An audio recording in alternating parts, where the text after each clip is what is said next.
আজকের মেনু পটল পোস্ত। আমি এই 6টা পটল নিয়েছি, এইগুলো কেটে নিই, এইরকম করে খোসাগুলো ছাড়াবো।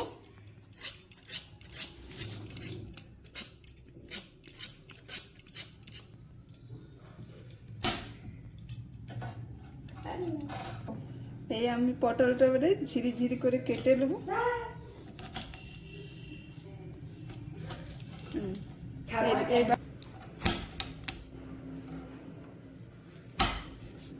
করে কেটে নেব।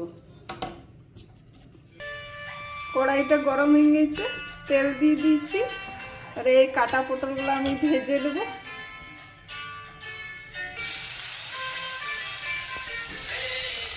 পটলটা অর্ধেক ভাজা হয়ে গেছে, এবার আমি পেঁয়াজ নিয়েছি দুটো, ওই পেঁয়াজটা দিয়ে দেবো।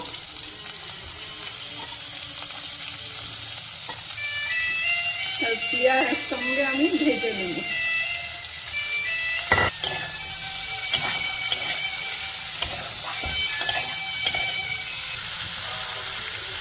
নুন দেবো একটু,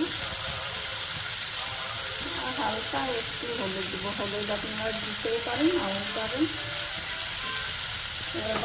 এবারে ভালো করে একটু ভেজে নেব।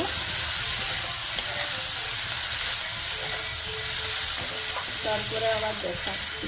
ওটা ভাজা হয়ে গেছে, এতে একটু আমি হালকা মিষ্টি দেবো, আপনারা দিতেও পারেন, নাও পারেন।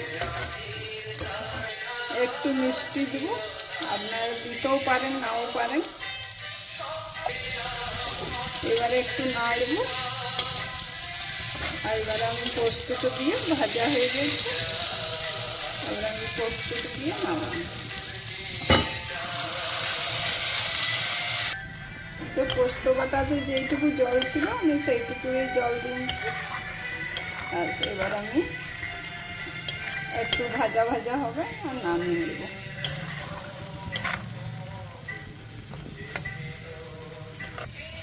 এবার আমি নামিয়ে নেব।